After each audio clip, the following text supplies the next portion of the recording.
The ball is sitting in a parking lot, not near the parking lot, not beside it, in it. Surrounded by cars, BBC broadcast trucks, and roughly 10,000 confused spectators. It is the 1979 Open Championship at Royal Lytham, the final round. And Severiano Ballesteros, a 22-year-old Spaniard with more flair than fear, has just hit the worst drive of the tournament. Or so everyone thinks. What happens next would become the most legendary recovery shot in Open history, and it would announce to the world that European golf was no longer playing second fiddle to America. But how good was Seve Ballesteros actually? Here is the thing about Seve. He did not play golf. He created it. Every single shot. Severiano Ballesteros.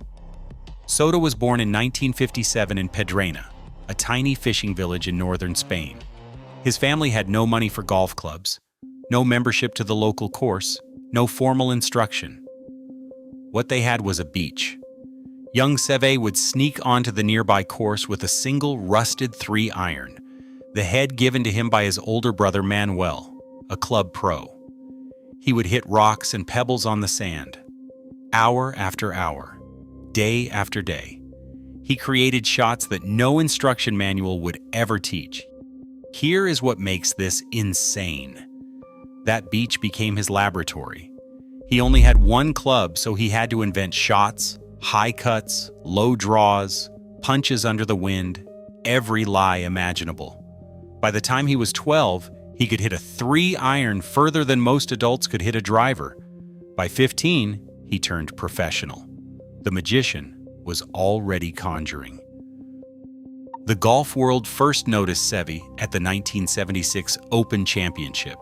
He was 19 years old, an unknown Spaniard in a sport dominated by Americans. He finished tied for second, behind Johnny Miller, and ahead of Jack Nicklaus. Read that again, ahead of Nicklaus, at 19. The British press went wild. Here was this swashbuckling kid, slashing shots from impossible positions, grinning like he knew something the rest of the field did not. They called him the matador. They called him the car park champion because of how often he found trouble and escaped. But it was more than just his recovery shots. It was the joy, the showmanship. He played golf like a flamenco dancer, all passion and instinct and fire. American golf was technical, methodical, safe. Sev was art. Then came 1979, Royal Lytham and St. Anne, and that parking lot. Let's set the scene. Seve is leading by 2 shots with 2 holes to play. The 16th at Lytham is a brutal par 4, the fairway pinched by bunkers and rough. The safe play is obvious. Hit an iron off the tee, stay in the fairway, make par. Sev pulls out his driver. The ball rockets right, way right. It clears the rough, clears the practice ground, and lands between parked cars and broadcast equipment, technically still in bounds. Barely. Here's the crazy part. He did it on purpose. The parking area was actually flat. No bunkers, no heavy rough, just an unconventional lie with a clear line to the green.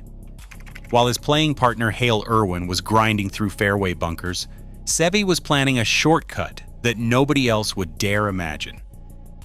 He grabbed a sand wedge. The ball was sitting on trampled grass between tire marks. Marshals cleared spectators, cameramen scrambled. Sev looked at the flag. Then he smiled.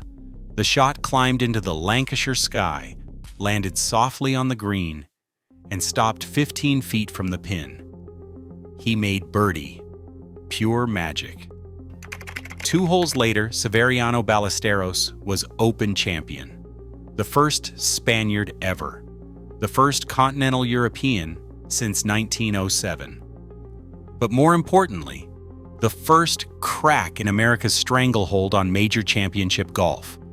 What people forget is how completely America owned golf in that era. Between 1965 and 1979, American players won 48 of 60 major championships. European golf was an afterthought, a stepping stone to the PGA Tour, not a destination. Seve didn't just win, he attacked. In 1980, he became the first European to win the Masters. He was 23 years old and he destroyed the field by 4 shots, shooting a tournament record at the time. Augusta National, the cathedral of American golf, had been conquered by a kid from a Spanish fishing village who learned the game with a rusty 3-iron on a beach. The most telling statistic? From 1976 to 1986, no European player inspired more fear in American hearts. When Seve was on the leaderboard, the dynamic shifted. He brought a swagger, an audacity that American players simply had not encountered from across the Atlantic. Then there were the shots, the impossible and inexplicable ones that made people ask, how did he even think of that? From behind trees, from bunkers with the ball buried, from lies that made caddies wince and opponents shake their heads. Tom Watson, never one to mince words, put it simply. Seve played shots the rest of us would not even see. He would stand over a ball in an impossible position and somehow find a path that existed only in his imagination. Coming from Watson, that meant everything. His second Open Championship at St. Andrews in 1984 was perhaps even more definitive. On the final day, tied with Watson, Seve threaded a perfect drive down the 18th, the most famous finishing hole in golf, and pumped his fist before the ball even landed. He knew. He always knew. That fist pump became iconic. Joy, defiance, artistry, everything Seve represented in a single gesture. His third Open Championship came in 1988 at Royal Lytham, the same course where he had parked among the BBC trucks 9 years earlier. This time, he was surgical, precise. The young wild man had matured into something even more dangerous, a complete champion who could win ugly or win beautifully depending on what the moment demanded. Nick Price, who finished second, summed it up. He said that when Seve is on, the rest of us are playing for second place. You just hope he makes a mistake. He rarely does. But Seve wasn't done changing golf. He turned the Ryder Cup, once an American exhibition, into the most intense rivalry in sports. Before Seve, Europe had won 0 Ryder Cups in nearly 3 decades. After Seve, 6 wins between 1985 and 1997. He was the heartbeat of those teams, the emotional leader who willed his teammates to believe they belonged on the same stage as the Americans. His partnership with Jose Maria Olazabal became legendary. They played 14 matches together and won 11. Olazabal later admitted that when he played with Seve, he felt he could do anything. Seve made players believe. More than any golfer in history, Seve weaponized emotion in team competition. The Americans had the better players on paper, often by a significant margin, but Seve understood something they did not. Golf is mental warfare, and nobody won that war like he did. He would stare down opponents, celebrate loudly, and play with an intensity that bordered on intimidation. American players who dominated stroke play suddenly found themselves rattled in match play against this charging, fist-pumping Spaniard who seemed to will the ball into the hole. The 1987 Ryder Cup at Muirfield Village, Jack Nicklaus's own course, saw Europe win for the first time on American soil. Seve was the architect. But here's the heartbreaking part. The same imagination that made Seve a genius eventually betrayed him. His swing, built on feel rather than mechanics, began to falter. The driver that once found parking lots on purpose started finding places even Seve could not escape. The yips, that cruel affliction where the mind loses trust in the body, crept in. By his mid-30s, the magician was searching for magic that would not come. In 2011, Severiano Ballesteros died from brain cancer. He was 54 years old. The golf world mourned like it had lost family, because in many ways it had. What did Seve change about golf? Everything. He proved that European golf could stand toe-to-toe with America. He transformed the Ryder Cup into must-see television. He showed that golf did not have to be robotic, that artistry and passion had a place on championship Sundays.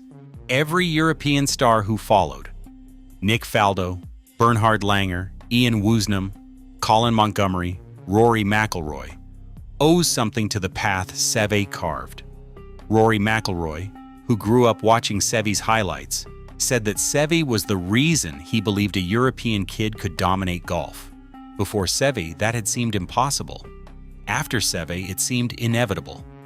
And perhaps that is his greatest achievement. Not the trophies, not the wins, but the permission he gave an entire continent to dream bigger. The numbers tell part of the story. 5 major championships, 3 Open championships, 2 Masters, 50 European Tour victories, a record that stood for decades, over 90 worldwide wins. But here is the stat that matters most, impossible to quantify. How many shots did Seve create that nobody had attempted before? How many times did he see angles that existed only in his imagination? There is no number for genius. The most telling comparison. When people describe golfers today, they still reach for his name. He plays with Seve's imagination. That is a Seve shot. He has that Seve flair. No other golfer became an adjective. He was the matador, the magician, the kid from Pedrena who learned golf with one club on a Spanish beach and then showed the world that the game was bigger than textbooks and swing planes could ever contain.